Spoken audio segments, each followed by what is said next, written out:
Joining us for the LinkedIn Live conversation on lessons from the Nashik incident beyond POSH compliance towards workplace culture, governance, and accountability. My name is Pritima Kramedha. I'm the co-founder of Equilibrio Advisory and also practicing psychotherapist. I act as an external member on the internal committees of several organizations and also sit at the intersection of how do we really build systems of support in organizations while looking into the legal infrastructure and also building psychological safety in the organizations that we work with. We wanted to host this discussion because incidents like this, like the Nasik incident, has really compelled organizations to confront a very difficult but a necessary question: that is compliance enough?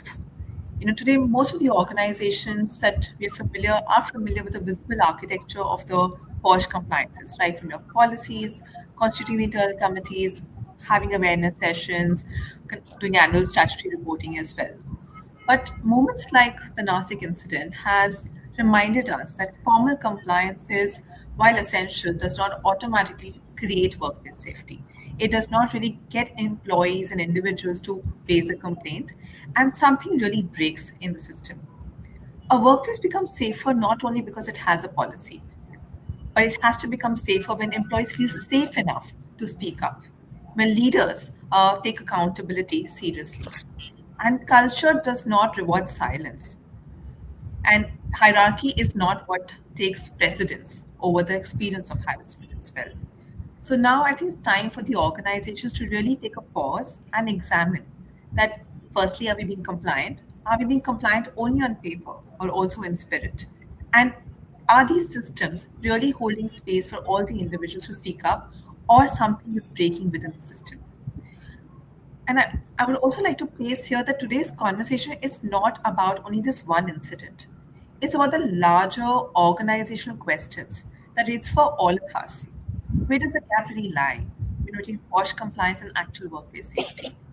Where are the organizations really failing when this harm really happens to an individual and brings an experience of harassment? What does meaningful leadership accountability really look like in these situations? And if organizations really have to move from, say, reactive compliance to preventive, ethical, and trustworthy workplace systems, what will that roadmap really look like? And that's what we're really hoping for from this 1 hour LinkedIn Live today. And I'm very glad to be joined by an experienced panel of HRs in people in leadership and advisory practice as well to really help us unpack these nuanced, practical conversations today. Yeah. So welcome everyone. And if you can go around the room and I can request you to really introduce yourself for the participants and for the listeners today. Mohammed, can we start with you? Sure. Thanks, Samriti. Hi, everyone. Mohammed Lokhandwala. I head the HR team at New IQ. New IQ is an AI services company headquartered in Mumbai. Leader, we have a overall headcount of 250 people here. Uh, I come with 23 years of experience in HR. I've led multiple teams across talent acquisition, HR business partnering, resource management, and now finally heading the HR team for the last 18 odd months here at New IQ. And I think today's topic is an important one. As a company, what do we do? How do we react? What are some of the proactive measures that we need to put in place? Even before the incidents like these happen. So yeah, absolutely looking forward to the discussion today. I'll pass it on to Pallavi. All right, everyone. Good evening. My name is Pallavi, and I am a senior manager in Walzer Group. Before going much in my career graph, I would like to specify about my company first that my company is basically into financial services, KPO, and we are based out of Gujarat, Ahmedabad. As far as my career is concerned, I have been working in this field for like 7 years now, and I have a total of 13 years of work experience so far. Before this, I was working in informatics solutions, and part of this company from last 4 years. I have a brief experience of aviation industry as well, being a part of SpiceJet Limited for last 4 years. My company currently is having a total strength of 300 and plus people, and we are into financial services both for overseas client as well as for Indian clients. Can Poonam All right. start with? Thanks, Pallavi, and thanks so much for the introduction. And thank you, Smriti and Sana, for having me on this panel as well. So I'm Poonam Taide. I'm based in Mumbai. I have about 18 years of HR experience, and I have worked in various aspects of HR like generalist, talent acquisition, business partnering, and more recently in country HR roles. I have worked and lived across various cities in India and also Singapore. I have worked across various industries like real estate, financial services, large conglomerates, and most recently in innovation and engineering. I've had the opportunity, in fact, to work with Indian and global firms and learning across various geographies in terms of how the culture shapes up and what kind of compliances do we need to bring into our workplaces as well. I currently lead HR for India and UAE with an organization named EVAC, which is a thought leader in sustainable water and waste management. EVAC is headquartered in Finland, and they have various products across the water treatment for land and marine based products. Thank you. Great. Thank you, Poonam. And hello, everyone. Myself, Mahesh here. And I currently lead the HR department of Axie India, which is a Australian-based fintech company. Prior to this, I've worked with multiple sectors like health tech and travel tech companies, where I was more experienced into startup and setting up the entities of GCC companies. And I had an opportunity to work with the IC of the most of these recent companies from last 11 to 12 years. And it's a great journey to be part of IC and to provide the kind of the safer work environment for the employees. And today's I'm glad that we are having a conversation to have this discussion. It's such a very key and vital topic to discuss and highlight. And looking forward for the conversation. Thank you.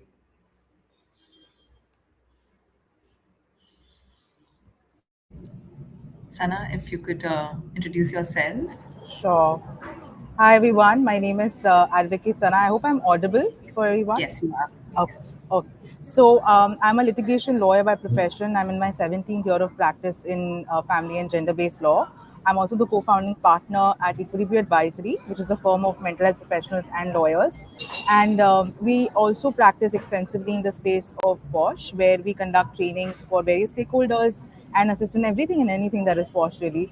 Also, be an integral part of the internal committees, and we will also be trying to share the as much as we can in terms of experiences in this roundtable that we have today to ensure that we're able to share our learnings and experiences of handling cases of sexual harassment across sectors, and how the TCS case and the Nashik incident has impacted the whole spectrum and the compliance space as well, along with the inquiries and the way it is perceived.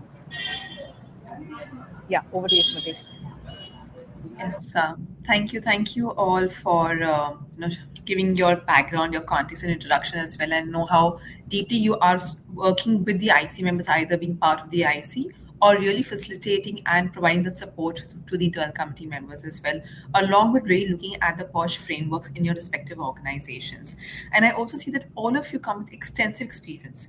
And while you are here today as part of this live, I would like you to just not be a voice from your organization standpoint, but also if you can be the voice of the HR fraternity itself, or what they are witnessing, what are the challenges that they are experiencing, and what more needs to be done here, right? And let me kickstart this conversation by asking this: that what has this Nasik incident really revealed about the gaps that exist between the formal POSH compliance and actual workplace safety? So if I Anyone can like to take go, the lead? Yeah. yeah, Yes. if I can go, Smriti. So Please one, do. I think, see, the Nasik incident is a sobering reminder that compliance is only a lagging indicator. Because we all have these policies printed, documented, signed by everybody. We have our annual trainings already in place. We have our committees already in place. But all of these are still lagging indicators. I think for at least us as HR fraternity and the larger corporate entity, right? I think what matters is what is the psychological safety. That probably is a leading indicator. Are people feeling safe enough to speak up, and share their perspective without the fear of kind of retaliation, or any thing which might impact my career in a negative manner. So I think that, I think because all of us are quite happy that, oh, I'm compliant, I'm 100% compliant, there are no complaints, all my policies are there, all my posters are up on the walls, everything is perfect, but what really goes underneath all of that is what matters. So for us, I think what we need to change the shift is from compliance, can we look at psychological safety as the leading indicator instead of focusing only on compliance part. And to give you an Great. example, Smriti, I think at least at New IQ, we don't ask that has everyone completed their POSH training. Okay, what we do is, do our employee trust the process enough to speak up? I think that's the change at least we're trying to bring in. Otherwise, if I do not feel safe enough to come and talk about it, then you put in any compliance in place, it will not work for any one of us. So that's my perspective. Yeah, that's certainly true, Mohammed. But what we have seen, the main another aspect is one is definitely trust. We need to gain the trust of an employee that to come up and speak up of their concerns. Along with that, we need to imbibe our culture into day-to-day activities and other operations to be with the people to understand that. See, we send surveys to understand the pulse of employee. Along with that, there should be a surveys which is specific to POSH. In my opinion, we have even done that. That's like more anonymous again, right? So these are the areas where we have seen the people are very much comfortable in sharing their concerns, or maybe certain places there could be a situation of hostile environment which is created by someone else, right?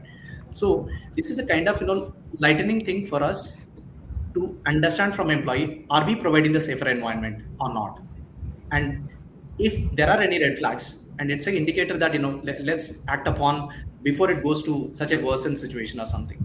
These are which has given a scope for us to improve.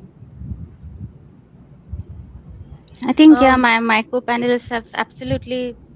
Sorry, Pallavi, do you want to go next? No, please continue, Poonam. Yes, please continue.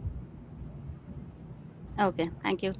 So I think, yeah, they've absolutely hit it right on the head, because there was, in fact, a study done a few years back that about 300 NEC listed companies found about only less than 1,200 cases that were reported. That means there were cases only in 81 companies, and 219 companies, there were no reported cases. And we know that that's probably far from reality. The stats have changed over the years. There are, of course, more cases being reported, and there has been an increase, but I think there is a lot more that we can do.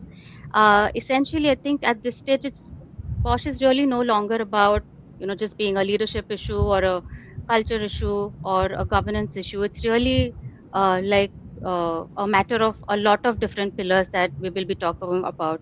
I think one practical example I could give here is, I've seen situations where there have been formal complaints that eventually emerged, but the investigation timelines were missed, and the organizations had received signs much earlier. And I've also heard about employees asking for a transfer, and there was an investigation that was requested, that was not done, and the concerns were mentioned informally. Eventually the person did leave.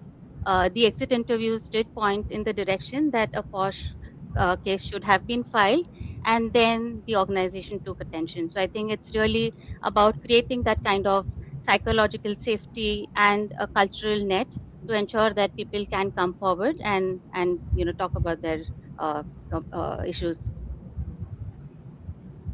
According to me, I think if we talk about this particular aspect, the basic thing that we need to explain or we need to understand first as an HR and as an ER professionals is that compliance is the foundation. Actually, you cannot consider it as a destination. Usually, what happen is once we have implemented any policy in the company, we think that it is done, but actually after implementing a policy in the company, actual work starts. So it is very important for us as an HRs to be very vigilant about these policies, and I think that is the major gap that as rightly said by Poonam, that studies have specified a lot of things that are there, and it is also specified. It is also seen that policies and compliances are there on the papers, but when it comes to execution, there is a lack of execution going on in the company as well. There has to be a specific vigilance going on for that policies on regular intervals. It is important for us to make that culture in the company, to make people feel comfortable and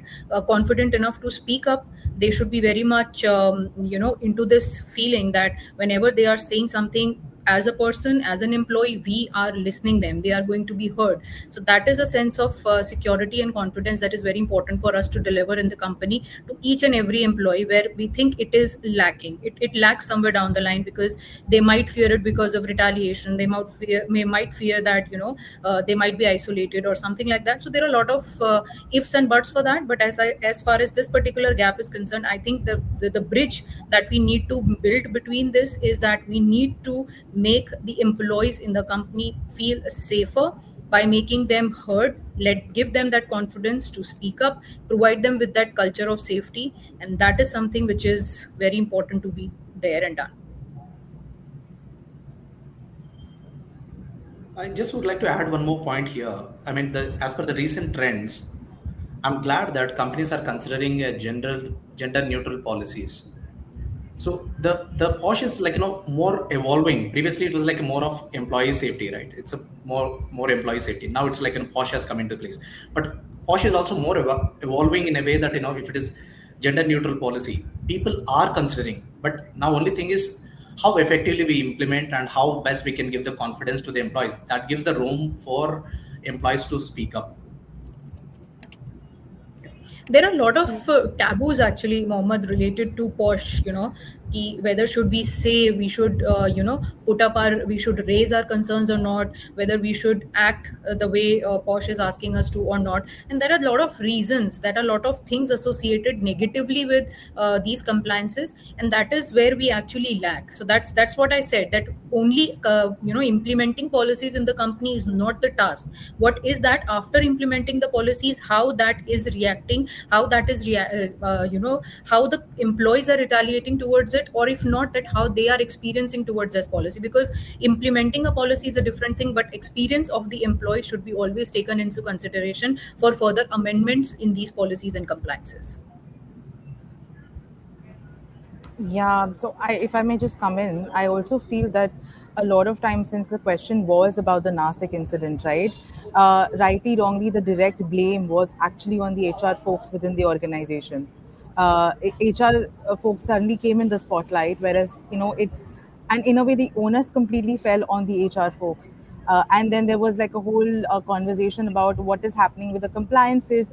It's As a country, I feel we are at a stage and various points historically that we are more reactive than proactive. We are more like, oh, something needs to happen as big as a Nirbhaya or a Vishakha or a Bhavri Devi or an Arjika rape case, or now what happened in Nashik, for us to really sit back and analyze what is happening. So that's one part of it. But to put solely the blame on the HR folks, I think was a bit much. Yes, there could have been lapses. Yes, there were policies in place which went unheard, but that's something that's a collective responsibility that needs to be sort of ingrained into even daily conversation. Sometimes in our experience, we've seen that POSH is just a checkbox activity. They will have a session, they will probably have posters in conspicuous places in compliance of that law, but are you really ingraining that cultural context? That is some food for thought for various organization. Again, it's going to be very different. So Smriti, to your question about the what stood out in terms of the Nashik incident was that the spotlight suddenly came on the HR folks, and a question mark on the safety part of things, because there were so many angles and nuances to that case. So we were it's also spotlighted how POSH and safety of employees is directly connected. And since Mahesh also spoke about gender neutral policies, there were also men who were impacted in that particular instances, right? It was a group thing that sort of blew in the way it did. I think I just want to maybe highlight that nuance also regards that case, that how it's more reactive, but it's a collective role and responsibility in terms of not only treating as a compliance, but using that as a leverage for culture building probably in the organization. Yeah. I think if you can maybe go granular and then maybe take a macro look as well, right? In this case, because if you really look at what really happened in the Nasik incident, is the organization really compliant with the POSH law? Yes, it is. But if you really look at in terms of the extent of compliance, so National Commission of Women, NCW, had was asked to make a committee to investigate into the details of the case, and they found out that there was a common committee for Pune and the Nasik locations, and there was no representation from the Nasik location to the extent that there was no IC member, and none of the IC members had also visited the Nasik location. So, do you have an IC on paper? Yes, it is. But is there adequate representation from the location? No. If you also look at from the implementation piece itself, it was sometimes can look like a tick mark activity, like merely tick box activity right now. And which is why we also have now the she box nodal officers being looking at it. So under the POSH law, each administrative unit is required to have an internal committee. We are required to have representation from each administrative unit as well. And now these IC members also have to be registered on the she box portal. Along with that, now you also need to have a nodal officer. So you have a nodal officer who becomes responsible to constitute the internal committee and register these IC members' details on the SheBoss platform, so that we are able to monitor uh, any kind of complaints that are also coming in from each of the locations and the administrative units. And I want to go back to Pallavi's point here as well. The fact, yes, you are being compliant. Like I like the line that Pallavi also said. No, compliance is the foundation. That's when the real work starts. And if the foundation is weak, the system is going to crumble down, which is exactly what happened here as well. So I think when you're really looking at the gaps, and are these gaps just to be compliant on paper, or we really have the intention to for each and every employee to feel safe in the organization, for them to also have access to IC members as well. And if they feel that their concerns are not being heard, can they really do they have a escalation matrix put into place, like the nodal officer, for example, or the leadership? Right? If you also go back to the POSH framework, it talks about compliance from twofold, which is in terms of have a POSH policy, but also disseminate the POSH policy as well. Right? In the past, we have seen judgments come in where there was, in the context of inadequate dissemination of the POSH policy, and the complainant not knowing where to file a complaint has resulted into mental trauma, also resulting into prolonged experience of sexual harassment as well. And the courts had come down very harshly on the organization, also asking them to monetarily compensate the complainant for the mental trauma caused to her for not knowing where to file a complaint. So if you really break down all of these aspects, right, POSH framework is wonderful on paper, but if the implementation is weak, the system will crumble down. So if you have to really look at the gaps here, one, look at complying with the law to the T for each administrative unit and not at the organization level. That's one. Two, how are we really creating the safe spaces for people to raise their concerns? And once they are raising their concerns, are they being heard? Or it is being dismissed? Because in the Nasik case also, we know the complaints were made, but no one paid heed to those complaints and then fizzled out. And it was not experience of one, but experience of many, which also comes back to Mahesh's point. Can we conduct a survey, an anonymous survey, where people can talk about the experiences with complete candor? Or like how Mohammed was talking about, that can we really bring in that accountability where we are not pushing people to uh, go through these training programs, but understanding the why it's important to go through this experience, because only once you understand what falls under sexual harassment, how that the impact supersedes intent, we can really then create a safer workplace and really focus on culture building then. And when you're looking at culture building, it's not, the culture does not get made by policies. It does not get made by what's written on black and white.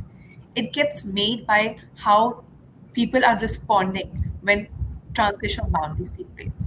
When maybe an innocent remark is made, but lands very differently. When double meaning words are used, sexually colored compliments are being given.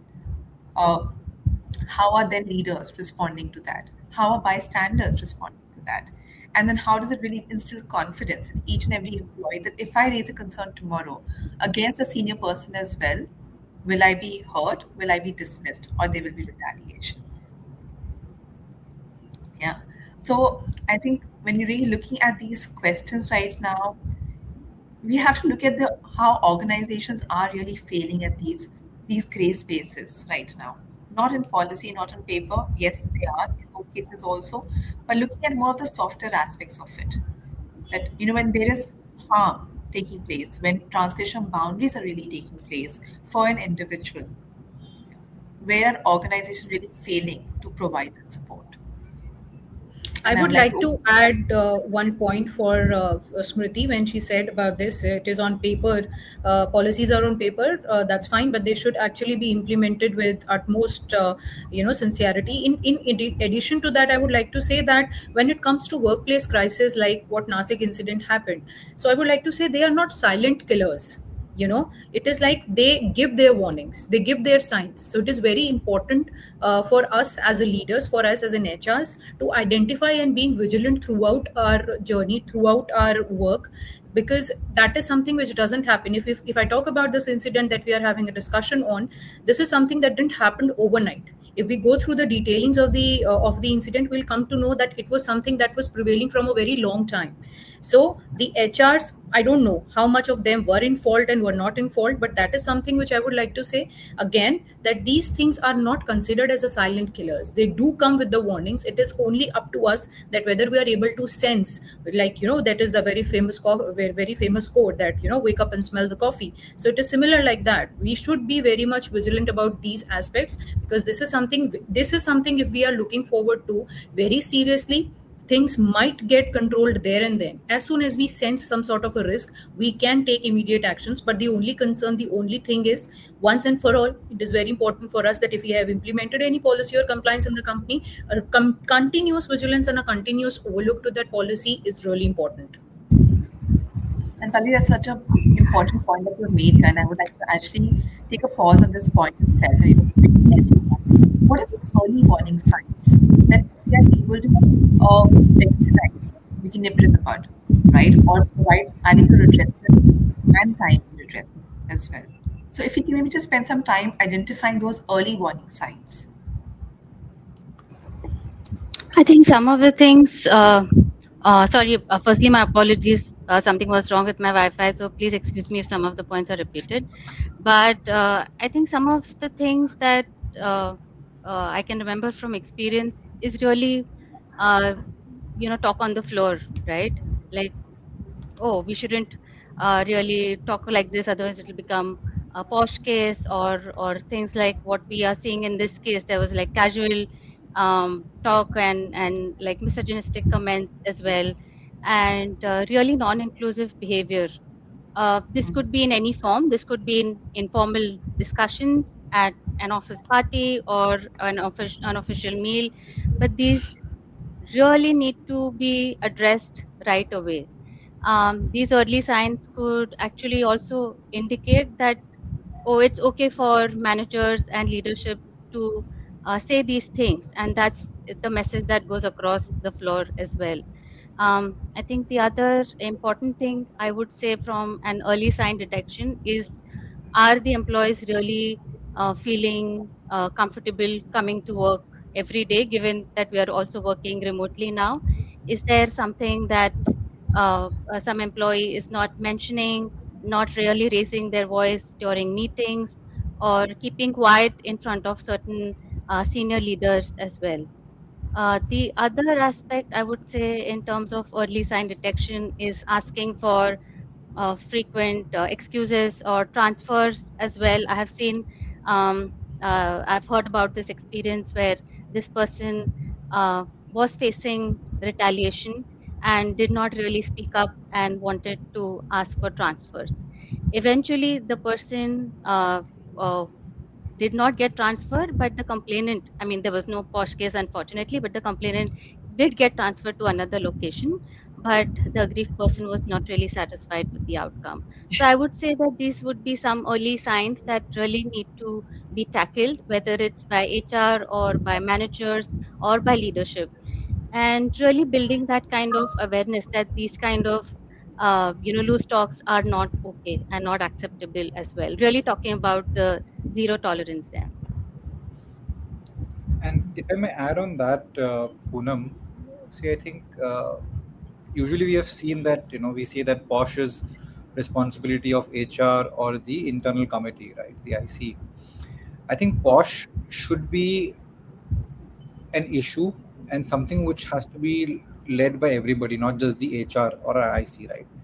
If I'm part of the leadership team, if I hear something or someone talking casually or making a remark, okay, and if I think it is not right, I should have the courage to go and tell the person that this is not an acceptable response. I can't say that the complainant needs to go ahead and raise his or her voice, right? If I'm hearing something as a leader, I need to go ahead and put that person in his or her place. That's first. Second is, I think, from a overall perspective, and I think I'm making a very grassroots statement here, Smriti and everybody, that see, if you look at the word sex, the moment we say sex, I think it's a very taboo word, especially in the India context, India society, right? Starting from the whole sex education at a school level, I think that's something which is very important. I think the lack of that kind of education also drives some of those behaviors when some of those people move on from the school to the colleges to the corporate, right? I think, so when they join the corporates, I think as corporates, while yes, we do a training on POSH and compliance and all of those things, I don't know, and I'm just making a statement. I don't know if it's also a responsibility to give that kind of, at least some level of education there, some level of awareness about that as well. And it's okay. It's okay for me if I'm being sexually harassed. It is absolutely fine for me to speak up. I should not be feeling ashamed, or I should not be feeling that, oh, how can I talk about myself being harassed sexually, either through a comment or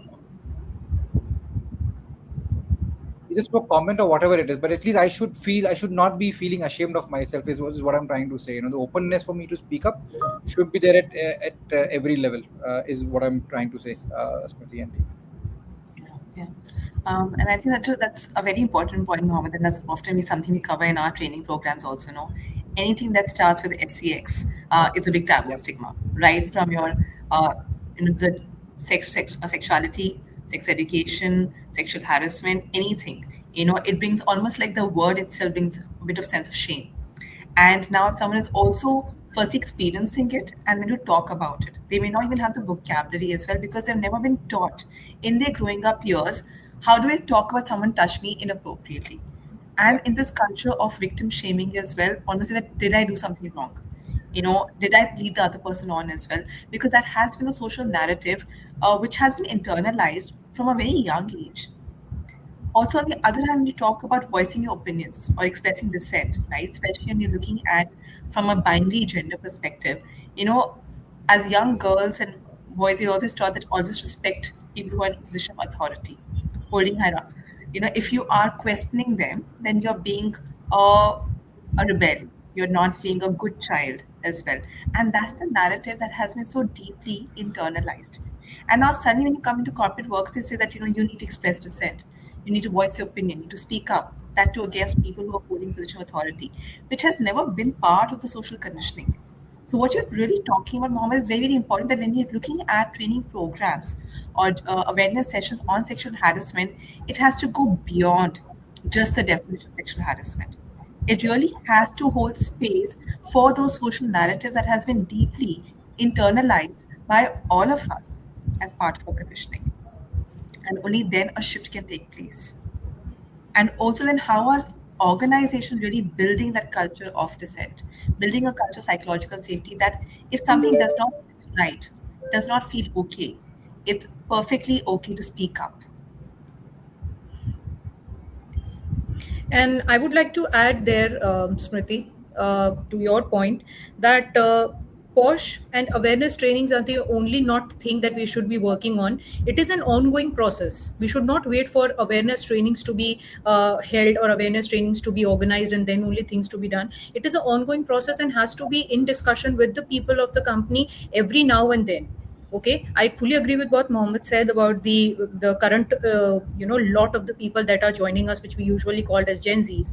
But it is very difficult for manage them, and that is where the HR's vital role comes into existence. Why? Because we are the ones who are actually dealing with the most difficult thing, and that is dealing with the human minds. So I think it is very important to keep molding and keep understanding what is going on within their minds related to this particular thing. And very correctly said, Smriti, when it comes to SEX, people get into very different type of a zone, and a very different kind of a discussion comes into place. So the actual thing which we are talking about, we constantly gets derailed with that, and the discussion goes into a very different direction.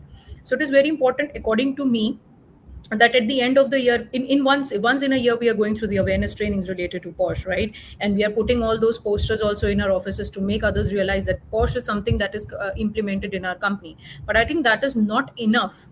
We need to keep talking to people. If they are not comfortable with certain amount of stuff, if they are not comfortable with their managers, as seriously said, if they are not comfortable with anything that is making them uncomfortable or is as a kind of troublemaker, I think it is very important to resolve that issue there and then, without taking much of a time. And I would also like to add over here that companies should give a veto power to the leaders as well, that whenever they sense something like that, they shouldn't be waiting for approvals from their seniors or top hierarchy people. They should have that power in their hands, that whenever they sense something like that, they can take an action immediately and can turn that thing down before converting it into a workplace incident, which like Nasik has done, which has actually made place in news headlines and newspapers. So before going that wide, if we are looking forward to things in that manner, I think that can be stopped there and then. I think Pallavi, that's actually a brilliant input, and I would completely agree that it's definitely not depending on POSH alone to create a safe place and building that environment. And in my view, workplace culture is really not built again through one policy or one committee or one training program, right? Like as Pallavi rightly said. POSH is definitely a very important pillar, but it sits within a much larger ecosystem in an organization. And really, if an organization truly wants to move the needle from, let's say, a reactive compliance to really prevention, it really needs to focus on various interconnected pillars like, let's say, gender equality, psychological safety, equal employment opportunity, DEI, again, leadership accountability as well, in addition to, of course, strong POSH governance. And when all of these things do come together, that's when we actually start creating an environment where employees feel genuinely safe. So for me, essentially, I think awareness, it all starts with awareness. And again, to Pallavi's point, I don't mean like having that annual tick box compliance mandatory training, but it's really awareness that changes perspectives and behavior. I remember very clearly there was one training of many years back, rather, that Sana had conducted when she asked all the women in the room. It was, of course, a joint training, and all the women in the room were asked to raise their hands if they've ever experienced any kind of form of harassment or discomfort or inappropriate behavior in any aspects of their life, be it personal, professional. And every hand in the room went up. And what stayed with me was not only that response, but also a male colleague coming up to me later and asking, "Is this really that common? Is it really that bad?" And he was genuinely asking from a place of concern and empathy, and not really being defensive. And of course a place of, I think, of surprise as well, because many people, for really a lot of people, these experiences remain largely invisible until someone really helps them to see that, hey, this has happened to someone or happened to you for that matter. So that conversation really always reminds me how awareness is extremely important, having that discussion, as rightly again Mohammed said as well, and helping others understand that these are lived experiences of others people in the organization. I would say the second important thing, again, I think we've been touching upon it a lot now, about psychological safety.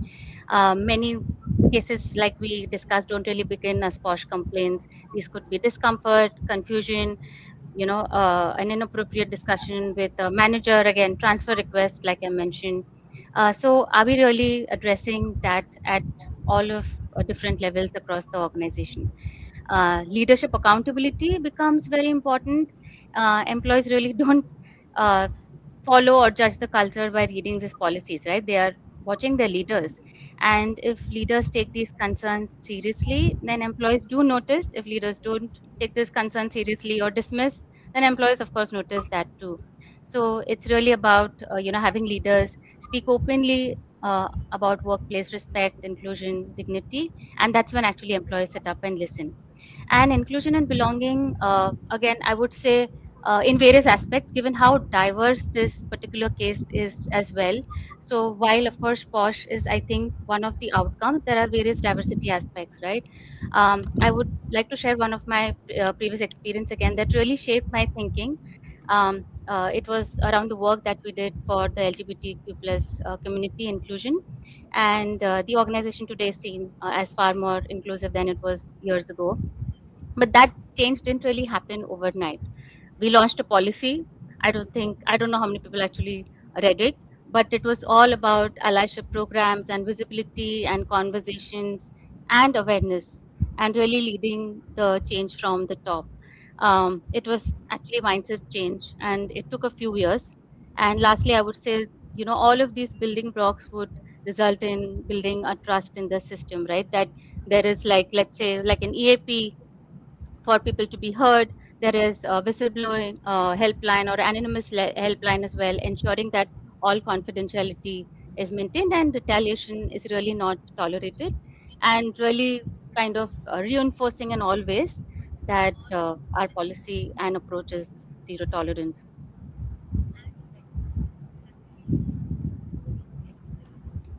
I would like to add one very interesting fact. I mean, like, currently what Poonam is saying, that is something which not related to that, but I would like to add into this, as we are talking a lot about POSH and POSH. So I was going through this list of companies. I would not name them, as we are on the social platform. Definitely, we will not. I would not name the name, a company name, but I was going through this list of companies who are enrolled and who have won this prize of best place to work at. I know, if you know, that we have this Yeah. particular tag as well, that best place to work at. And it is very surprising to know that that company who has received this award of best place to work at doesn't have POSH policy. I mean, like, you can imagine how much a culture make a difference, that they don't have that policy at that time.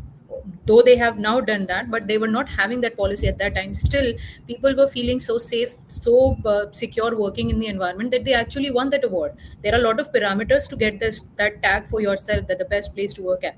And out of that, one of the parameters is that that employee working in the company are feeling safe and secure or not. Beside not having that policy, people were so safe and secure. And imagine companies having POSH policy and still people don't feel safe. They are not having that confidence enough to come up and talk about that. So that is something which is very important and makes my mind go zoom, that it is very important for us to develop that culture and environment, because that is something which makes a difference, not the policies and compliances in the company. Because that is, again, as Smriti said in the starting, they are just part of a paper, nothing more than that. You're just framed a policy, filed it into a box file, and you have kept it in the wardrobe. That's it. That's the only thing. Now, who is taking care of whether it is getting implemented or not? So that was something which actually blew my mind, that policies, even if they are not a part of the company, people still feel safe. And on the other hand, having all sort of policies running parallelly with the company laws, still companies and employees are not comfortable enough to be a part of that. Yeah. So, Pallavi, actually, while you are saying this, and also taking off from Poonam's point on leadership accountability, I'm remembering one of the incidents, but I'm also noticing a pattern in that. So there was this one case that had come in where the few people, we did a survey. It was a closed focus group discussion that we had done, and they spoke about how there was an offsite, and there were people across hierarchy who were present for the offsite as well, and it was, a lot of fun. There was food involved, there's alcohol involved, a lot of banter that was taking place, and one of the senior leaders were in an intoxicated state, and resulted into, engaging in a lot of banter, which also had sexual connotation associated with it.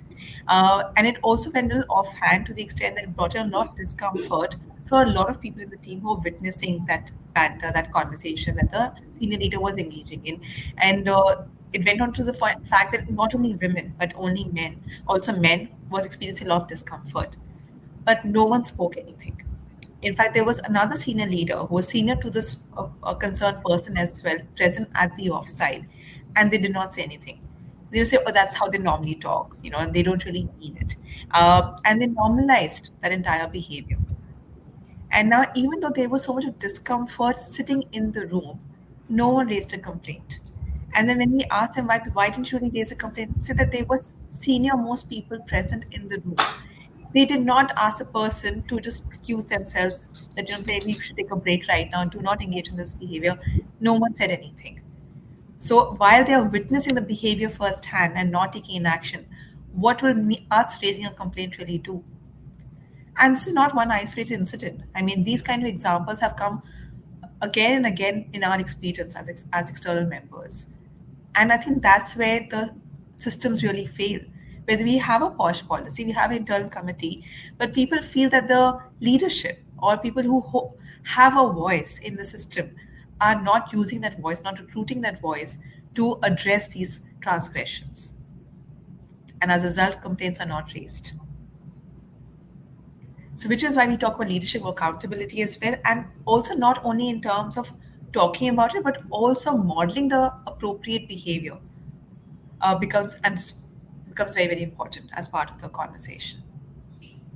Yeah, yes, Smriti. I think this is a very valid point, and it's a common problem, though. However, we can't generalize this situation because a lot of companies now we started having this, cultural champions. So, cultural champion is like the kind of concept where there are volunteered employees from across the levels will be part of that group, and it's even the posh kind of cases also will come under that, just to provide the safe kind of environment and vigilant what is happening within the organization, right? So that's where they are free to talk anything and they can raise it anything, and there is a superior the committee where they will report everything over there, again anonymously. Out of these volunteers, anyone can post it over there, right? So absolutely, this is the problem at the leadership ability to take the action or to ignore it, right?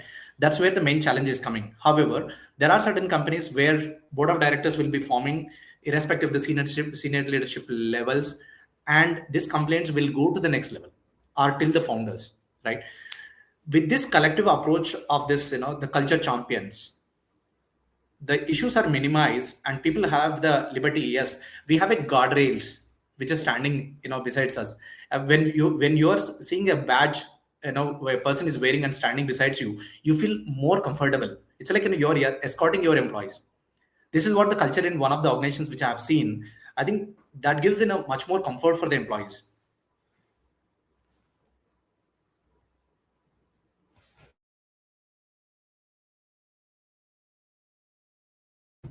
True, absolutely. I think the culture champion seems like just such a powerful tool that we can bring in, where we are not only putting the onus on HR and IC, but we're really looking at from the lens of not prevention of sexual harassment, but looking at building a positive, respectful, safe culture for all as well, where everyone feels included. And it's also, I'm looking at the comments in the chat as well right now, and we have a question that how queer and trans people are not even part of these conversations as well. And in our experience, also we have noticed that people who are trans who not, and how they have spoken about their experience of sexual harassment as well. So, firstly, it took a lot of courage to really come out in the organization. So, yes, the organization made it safe enough for people to come out, but was it adequate sensitization done to really build that culture of allyship as well? Or there were also incidents that were taken where put them again on the margins. You've had cases that someone identifying as trans have gone through gender affirmative procedures and faced by remarks like how does it really work? Telling this to a trans man, can you really feel it when someone touches you on pleasure points? And those are the kind of remarks that are being made to people. It may be coming from a place of curiosity, but that does not take away from the experience of violence that brings in with these remarks as well towards the person. And how are we really then talking about these concerns in a respectful manner and really including everyone into the conversation to really create a respectful workplace and preventing sexual harassment for all? And this, you just spoke about gender neutral policy, right? That's how one could make it more inclusive. Puna spoke about reflecting on who's being included, who's being not included in these conversations. But are there any other reflections that all of you like to will bring? How are we really building frameworks where everyone feels included? Smriti, one thing which comes to my mind, and I think it's the times that we're living in right now. We're living in the AI world, right? Everything is about AI. How you're getting AI. What worries me today, Smriti? As let's say HR or as the IC member, am I inclined to, let's say, if I receive a complaint, okay, in my inbox, am I taking that and giving it to, let's say, a chat GPT and saying, here's what I have received, how should I respond to this one? you know and and more, if we go ahead and do that, I think we're taking out the whole sensitivity out of the topic. And how we respond to these complaints or even these signs, is very important, because we would be actually cutting down if the employee or the complainant comes to know that this is something which is AI generated response. He or she would feel uncomfortable sharing it, kind of going forward. So how do we, as leaders, as HR practitioners, as IC members, how do we ensure that we still keep the human in the loop and not really go back to an AI to respond to a certain query or a certain complaint which has come in? I think that will also be important. And I fear, I think given what our experience is today, it's easy, right? Here's a complaint, give it to any LLM, they will give you a response. Here's what you should be doing. Instead of reaching out to my IC member, to a Smriti, to a Sana, I prefer relying on an AI. Is that the right way of looking at things? I don't think so. While yes, it can be a good reflection point, but it can't be something that we take that as a response and go back to our employees, is what I feel, Smriti. It's an additional angle to the whole POSH case. POSH. Yeah. So, Mohammed, actually, this is already happening in our experience right now. We are getting complaints being drafted, responses being drafted, evidence is coming in, which are all AI generated as well. And even to sift through that, what is authentic, genuine, what is not, is adding another layer of complexity to these investigations also.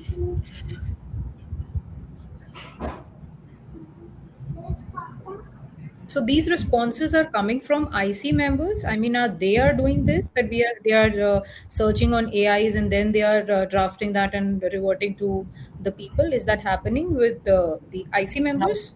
no, not with the IC members, but the parties involved are doing it. But I think that shouldn't be the fact, because I think being the HRs, the only veto power that we have with our profile is that human touch. People come to us, talk to us because they know that this is something where empathy and sympathy both are working together. So that how can someone lose that particular weightage and that veto of being an HR, that you are the one who are actually having that human essence in you? So I don't think so that should be the thing if someone is coming, because the language of AI is very well predictable. If you're writing, if you're giving any drafted messages from AI, that's very easy for people to understand that this is something that chat GPT or AI has been saying. So how, I don't think so that should be done. We are having that power in our hand, that we can manipulate, not only manipulate, but we can convince people on for good. And it is, as I said in my very starting also, that it is very important for people to make them feel confident that they are heard.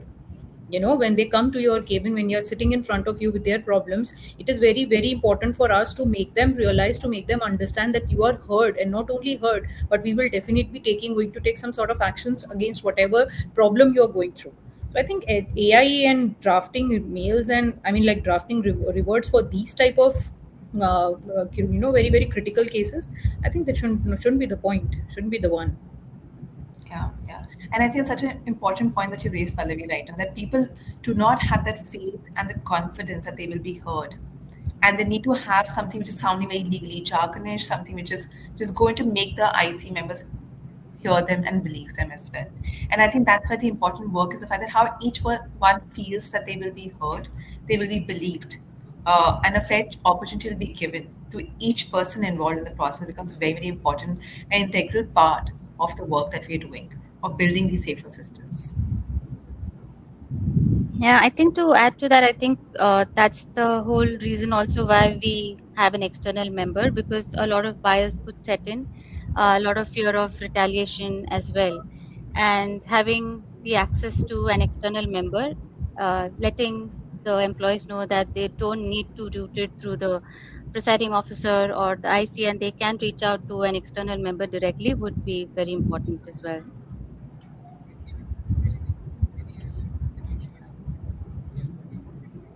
So I think as we're almost coming towards the end of the LinkedIn Live today, which I think you've covered a lot of points in today's conversation, but let's, if we have to, make it almost like a prescriptive checklist, right, for all the organizations who are listening to us, that if you have to really, if the organizations have to move from, say, reactive compliance to a preventive workplace culture, where each person in the organization feels that they will be heard and a fair opportunity will be given.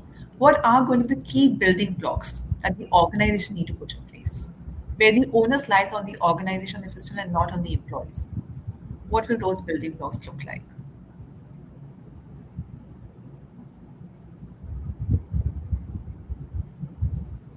I Uh, think it's essential. what, Yeah, yeah, sorry. what, Go ahead, Mohammed. all right. So, I mean, if you talk about the checklist for this safer practice, definitely, it should be a proactive, not at all a reactive approach for this. And it is safer for employees, safer for the organization, and safer for the HR fraternity as well. So in that checklist, the first and foremost thing to be kept is like the commitment from the leadership to kind of sensing the same message and saying as like zero tolerance, right? Not only for this POSH related matters, including any of the misconduct or employee safety as well. Second thing is we need to provide a psychological safety for the employees, where they should be feel comfortable, and even EAP can help them to get more confident in raising their voice.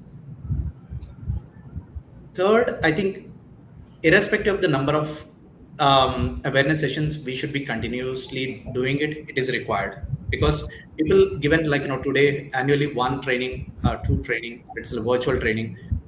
It will generally, it's a human tendency that will forget immediately or during the course of time, right? So we need to keep reiterating the same things and deepen the awareness into the teams. That will gives the kind of confidence, and it also shows that how serious the employer is about it. And the fourth one, which I can pick up is, and last one could be accountability at all levels. It's not that the accountability lies with HR or the senior management, but it is even with the managers and even at tied to managers as well, right? So everyone should be feel accountable for this, so that everyone will have the safer environment and have a comfort zone of sharing their thoughts. In summary, I would consider these are the items. Thank you. I would like to add 2 points to what Mahir said. One is obviously employee awareness, and again, that we don't have to wait for the awareness training program to be there, because there are a lot of things which employee don't even know that comes in POSH or not. They are taking that and they are very calm about it, they're very normal about it, because they don't even know that this kind of an action or this kind of a gesture or this kind of a word that being conveyed to them is something which is considered in POSH. They are so very having lack of knowledge and awareness. So I think for very very important for the first point of a checklist, I think, is that awareness is very important, and that is something which should be given to them on daily basis, on regular basis. Shouldn't be waiting for a yearly awareness training programs, because and that's very sad to understand that people don't even know that what all things are a part of POSH. And when they come for the awareness training, obviously they cannot learn that much of things, cannot remember that much of things, and then they keep thinking that okay, this is very normal, we shouldn't be doing that. So that is very important. Second, I think very very much important point again is to give them confidence to speak up. Okay, there are a lot of people who keep them keep things intact in their heart and mind. Why? They worry about things that maybe I don't know if things will be working or not. What if the things retaliated on me? What if people keep started isolating me? And again, what if the offender himself is a senior person or a very influential person of the company? What should I do? So all these ifs and buts should be answered very correctly. It is very important to give them that sense of confidence of not only hearing but also of speaking as well. So that is again second point for me. Third is managers veto power, which I already mentioned in my earlier conversations, that it is very important for not waiting for the IC members to get that thing escalated to them, and then they revert back, and then things are progressing. It is very important to give a sense of power, you can say, to the leaders as well, to the managers as well, so that if they sense something like that, they can take an action immediately, rather than, because we don't want it gives a very negative impression of the company. Now if you're talking about the Nasik incident has actually a very negative mark of the company from which it is associated to. So being the HRs, it is very important for us to keep that thing intact as well, that the name of the company should not be spoiled, right? So every case which comes in POSH somewhere down the line gives a negative impact of the company. So that's usually happened when people don't have the power, the senior members of the company don't have the power, until and unless it has been escalated up to that extent that that the IC has to sit, then we have to discuss the matter from zero to whatever escalations has been gone through. So I think very important is that people should be given that kind of power, that they should be able to resolve this problem there and then, because sometimes it might happen that things are not that much big as seems to be looking. So these are some things which is very important. So for my if my three checkpoints is, first, obviously employee awareness, that what all things are a part of POSH and what all things are there which you should be very much careful about. Second, obviously managers should be have that power. And third, employees should be given that kind of confidence that they are heard and they can speak, and they will be whatever they are saying, they will that actions will be taken against them.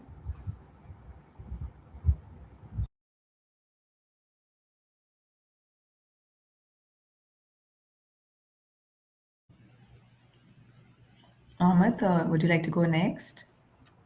Yes, thanks, Smriti. I hope you're doing good on time. We're already at 7:29. So, Yeah, Smriti, I I think think maybe another minute. I think we all spoke about the initial training and awareness. I think for me, one of the actions would be to separate the two. I think how do we separate the awareness for a Gen Z employee versus the other generations? How do we separate that? It's important that we create that differentiation. Number one. Number two, I think we already spoke about decentralizing. It cannot be only HR or IC responsibility as POSH. I think it has to be overall at an org level. It has to be a responsibility. The third thing for me, Smriti, is POSH should not be looked at only in isolation. I think everything, right? I think Poonam spoke about it beautifully. Your DEI, okay, your whistleblower policy. How are we encouraging the culture of speaking up? It could be for anything, not just for POSH. I think for everything, the culture of speaking up has to be part of any organization. Today, I think we encourage that you should speak up against POSH. Yes, of course you should. But if you have an overall culture of speaking up, I think there Yeah. would be more cases even of POSH coming up there. So I think how do we create the entire environment of psychological safety, not just only for POSH but entire company? I think would be an important one. And the last thing for me would be, for example, what we have at New IQ. I think the entire policy is drafted completely gender neutral. I think while yes, most of the cases today are women led, but I think we should not be discounting anything from a men point of view or any other gender point of view as well. So it has to be gender neutral. All policies that we look at from a POSH point of view. Yeah, those are my at least key takeaways there. I'm not sure if we have time, Smriti, or No, of course, we'd love to hear your thoughts, Poonam. sorry. Love Okay, to hear okay, your sorry. thoughts. Yeah, please, yeah. Okay, my Wi-Fi is not supporting me today, but I'm not going to repeat all the points. I think just one thing to add here, which has been on my wish list as well, really working on the lack of empathy and belonging. I think it's very important for us as HR professionals or diversity equity professionals or leaders or IC to understand that all of us come from very different backgrounds, right? Different upbringings as well, and accepting that would be the first step, and really creating that culture of belonging where everybody feels heard, and we are not looking for people to change overnight. Having said that, I think there is a lot of work that we could do in organizations on the empathy front. So really talking about EQ, I know EQ as a word doesn't come up very frequently nowadays in organizational context, but that would be one of the big gaps that I would love to see that I could work on in my organizations and for my HR fraternity as well. So making it more relatable. What if it was my sister, my daughter, my wife, or a friend? How would that feel? And really bringing those discussions into conversations and making the change. So yeah, that's my 2 cents. Thank you. Thank you, Poonam. I think we'll just maybe add one point here in terms of what I feel we need to be doing. I think we need to acknowledge that sexual harassment is a systemic issue. It's not an isolated issue right now. So the systems have to work. So many times, Ivan, in our experience, we have seen that people have not raised a complaint not because the organization were not providing systemic frameworks or supportive frameworks, but there were so many of external influences that came in the way of speaking up as well. Family members saying, do not speak up, right? Because they felt that if they do speak up, how that could bring a bad name to the community. There have been cases where the sarpanch has showed up in at the complainant's door, right? There have been spaces where they have external political references and to influence the person not to file a complaint because they were being threatened for their life. There have been cases that people were part of the same community, and the fact that if you do talk about how you'll be ousted by the community. So I think we need to also acknowledge that sexual harassment is a systemic issue. So while we are looking at shifting the needle in terms of the organizational framework and the fabric, we need to understand that how there could also be external influences at play, and then how do we just acknowledge that it's hard, it's tough sometimes, and then what can the organization really do to provide that additional support system that may be needed, which sometimes may have to go beyond the POSH framework, beyond the legal compliance requirements as well. And I'm going to just leave all of you with that food for thought for today. Thank you so much for joining in for today's session and really sharing your expertise, experience, and all these thought-provoking insights for all the listeners today. And I hope all of us can continue doing this work and building some changes in these systems. Thank you all. Thank you so Thank much. you. Thank you so Thank much. you, Thank you so everyone. much for this Yeah, thank you. opportunity. Bye.